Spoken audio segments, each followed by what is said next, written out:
محفوظ کرنے کی ضرورت ہے۔ نبی پاک علیہ السلام نے فرمایا جو لوگ کسی کا مذاق اڑائیں گے قیامت کے دن جب ان کو کھڑا کیا جائے گا تو ان کے لیے جنت کا دروازہ کھلے گا، وہ بھاگیں گے جنت کی طرف تو جنت کا دروازہ بند کر دیا جائے گا، پھر دروازہ کھلے گا، وہ پھر بھاگیں گے، دروازہ بند کر دیا جائے گا۔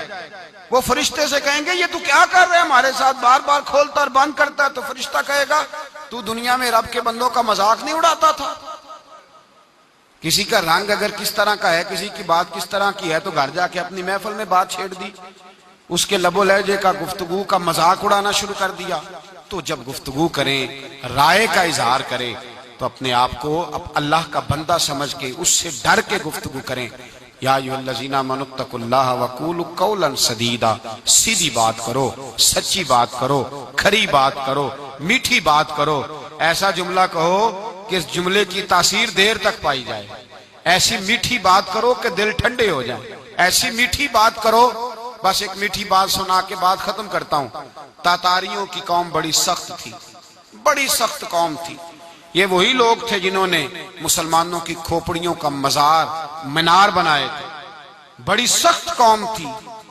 اس قوم کے پاس ایک درویش پہنچے، درویش تبلیغ کرنے۔ امام اعمش رحمۃ اللہ علیہ ان کا نام بتایا جاتا ہے، حدیث کے استاد تھے۔ لوگوں نے کہا حضرت آپ نہ جائیں، سخت ہیں۔ فرمایا وہ سخت ہیں، میں تو نہیں نہ سخت۔ آج دیکھتے ہیں سختی اور نرمی کا مقابلہ ہوتا ہے تو فتح کس کی ہوتی ہے۔ آپ جب پہنچے تو وہ شہزادہ بیٹھا تھا، اور ان لوگوں کے شوق عجیب ہوتے ہیں، کتا اس کے پاس تھا تو کتے کے اوپر وہ ہاتھ پھیر رہا تھا پشت پہ۔ حضرت گئے، سفید داڑھی، باریش ہاتھ میں چھڑی، سفید رنگ کا امامہ، نور علی نور چہرہ۔ پہنچے نا جب اس کے پاس تو کہنے لگے میاں کچھ تیرے ساتھ گفتگو کرنی ہے، کچھ باتیں کرنی ہے دین کے معاملے میں۔ تو کہنے لگا بابا بات بعد میں سنوں گا، پہلے ایک بات تو بتاؤ، تمہاری داڑھی کے بال اچھے ہیں یا میرے کتے کی دم اچھی ہے؟ جو 7 شاگرد اور مرید تھے وہ کہتے ہیں کہ ہم نے تلواروں کو ہاتھ ڈال لیے کہ بس نیام سے نکالیں گے اور اس گستاخ کی گردن کاٹیں گے۔ کہتے ہیں جب یہ بات کہی تو حضرت مسکرائے، اور پھر تھوڑی دیر کے بعد دیکھا تو ان کی آنکھوں میں آنسو تھے۔ آپ فرمانے لگے تو اس کا مالک ہے اور میرا بھی کوئی مالک ہے، تو اس کا مالک ہے اور میرا بھی کوئی مالک ہے۔ اگر یہ تیرا زیادہ وفادار ہے تو اس کی دم اچھی ہے، اور اگر میں اپنے رب کا زیادہ وفادار ہوں تو میری داڑھی اچھی ہے، میری داڑھی اچھی ہے۔ اتنا پیارا بول تھا، اتنی میٹھی بات تھی، اتنا خوبصورت جملہ تھا، شہزادے کی روح میں گھر کر گیا۔ وہ جو بیٹھے تھے نا دائیں بائیں، وہ کہنے لگے بابے کی نہ سننا، تجھے خراب کرے گا۔ فرمایا چپ کرو، جس کا پہلے دن لب و لہجہ اتنا حسین ہے وہ باقی دنوں میں کتنا پیارا ہوگا۔ میں نے اس کی بات سننی ہے، لب و لہجے کی مٹھاس لوگوں کو کری۔ حضرت بایزید بستامی کے پاس بی بی آ گئی، اس نے کہا بتائیں میرے کتے کی دم اچھی کہ آپ کی داڑھی کے بال؟ آپ رونے لگے۔ فرمایا جب میں مر جاؤں تو پھر آنا، پھر بتاؤں گا۔ کب مرنے کے بعد؟ فرمایا ہاں۔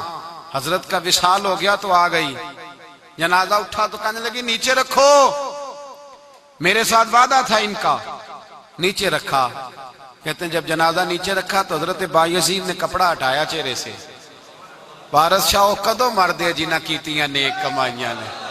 کپڑا ہٹایا اور فرمانے لگے بی بی میں نے اپنے رب کو راضی پایا ہے، تیرے کتے کی دم نہیں اچھی، بایزید کی داڑھی بڑی اچھی ہے۔ حضرت امام اعمش گئے تاتاریوں کی قوم کے اندر، ایک میٹھا بول بول کے، ایک اچھی بات کر کے، اپنی رائے کا اظہار اچھے انداز میں کر کے جب گئے، 1 مہینے کے بعد نکلے تو سارے کا سارا علاقہ مسلمان ہو چکا تھا، سب کو کلمہ۔ تو آپ اپنے اچھے بول سے تو کسی کے دل میں گھر بنا سکتے ہیں، اچھے بول سے، لیکن ویسے اگر آپ کہیں تو پھر وہ گھر بن سکتا؟ سختی کے ساتھ کبھی کوئی کام نہیں ہوتا، کبھی کوئی کام نہیں۔ مٹھاس بڑا بڑا لوگوں نے بارود پھینکا ہے، آخر میں کہنے لگے نہیں بات ٹیبل پہ ختم ہوگی، بات بیٹھ کر ہی ہوگی۔ زبان کو کنٹرول میں کریں، اس پر قابو لگائیں، اس کو دیکھیں، یہ اگر پھسلتی ہے تو تباہی کرے گی، یہ اگر آگے نکلتی ہے تو رشتے توڑے گی، تعلقات خراب کرے گی، یہ بہت ساری جگہ پہ نقصان کرے گی۔ اللہ ہمیں آزادی رائے کے تو موقع دے، پر آوارہ خیالی سے محفوظ فرمائے، آمین۔ آخر دعوانا